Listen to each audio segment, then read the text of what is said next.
Pertama, mereka menentang demonstrasi, bahkan menurut mereka berdemo adalah tindakan khawarij yang menyebabkan kehalalan darah. Lihat saja ceramah Riyad Bajre, demo saja tak boleh, apalagi berjihad melawan penjajah.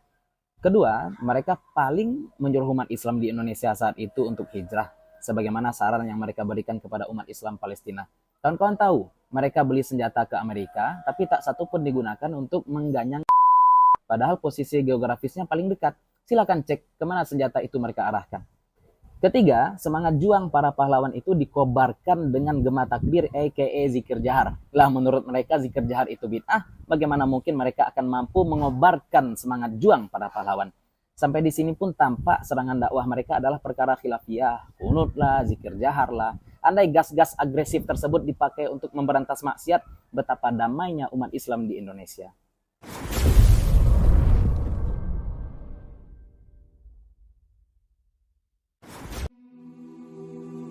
Bismillahirrahmanirrahim. Assalamualaikum warahmatullahi wabarakatuh. Semoga kita semua selalu dalam lindungan Allah Subhanahu wa Ta'ala. Subhanallah.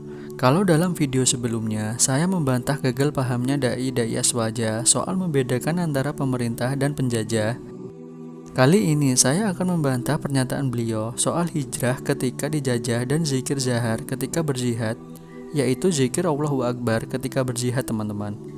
Yang pertama, subhanallah, dai Aswaja yang satu ini benar-benar tidak nyambung, teman-teman. Kapan ulama salafi pernah melarang takbir dengan zahar ketika berjihad? Selama saya belajar, tidak pernah dengar ustadz salafi berpendapat dilarangnya mengucapkan takbir dengan keras ketika berjihad, teman-teman. Zikir zahar yang dilarang menurut sebagian ustadz salafi yang pernah saya dengar adalah zikir zahar setelah sholat yang dipimpin imam dan dilaksanakan secara terus-menerus, bukan yang dilakukan sekali-kali untuk mengajar jamaahnya cara berzikir setelah sholat yang sesuai sunnah. Jadi, jangan dikiaskan larangan ini dengan kondisi di medan jihad. Subhanallah. Yang kedua, soal fatwa ulama salafi yang menganjurkan untuk berhijrah ketika negerinya dijajah. Kalau saya tidak salah, anjuran ini pernah difatwakan oleh Syekh Albani rahimahullah, di mana beliau menganjurkan rakyat Palestina untuk berhijrah terlebih dahulu menyusun kekuatan untuk melawan kekejaman negara Zionis Israel. Dan pendapat beliau ini pun ada dalil dan alasannya, teman-teman. Dalilnya adalah beliau mengkiaskan hijrahnya Nabi SAW dan para sahabat radhiyallahu anhu dari Mekah ke Madinah, yang mereka tidak punya kekuatan dan selalu ditindas di Mekah. Lalu mereka menyusun kekuatan di Madinah yang akhirnya bisa membebaskan Mekah dari tangan orang-orang kafir Quraisy. Dan alasan Syekh Albani rahimahullah adalah karena beliau sayang dan cinta dengan nyawa kaum muslimin, teman-teman. Beliau tidak ingin muslimin banyak yang jadi korban seperti yang kita lihat selama ini, karena mereka masih belum punya kekuatan untuk melawan Zionis Israel. Makanya beliau berpendapat untuk berhijrah sementara. Ini adalah bukti bahwa ulama-ulama salafi itu sayang dan cinta dengan kaum muslimin. Mereka tidak ingin penderitaan dialami kaum muslimin.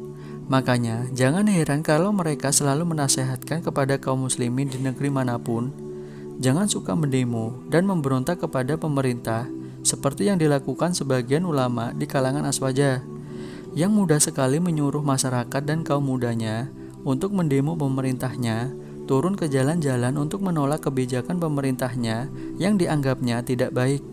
Sedangkan ulama salafi memandang kegiatan-kegiatan seperti ini adalah hal yang banyak mudorotnya.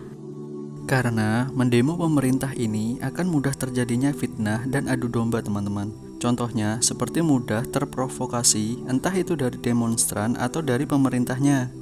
Dan rawan terjadinya chaos seperti saling serang antara demonstran dan pemerintah, dan akhirnya menimbulkan korban satu sama lain.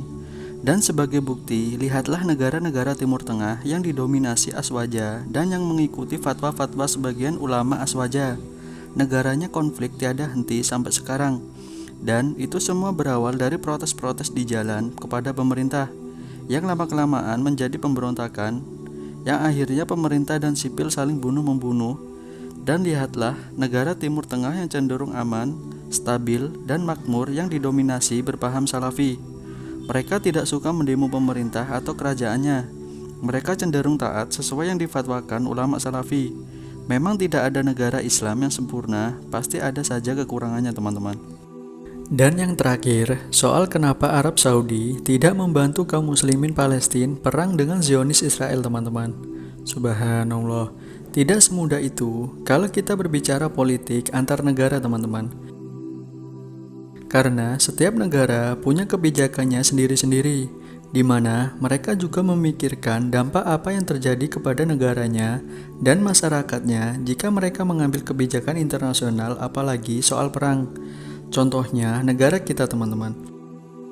Ketika kaum muslimin Rohingya Myanmar dibantai oleh orang-orang Buddha di sana, apakah Indonesia membantu kaum muslimin Rohingya?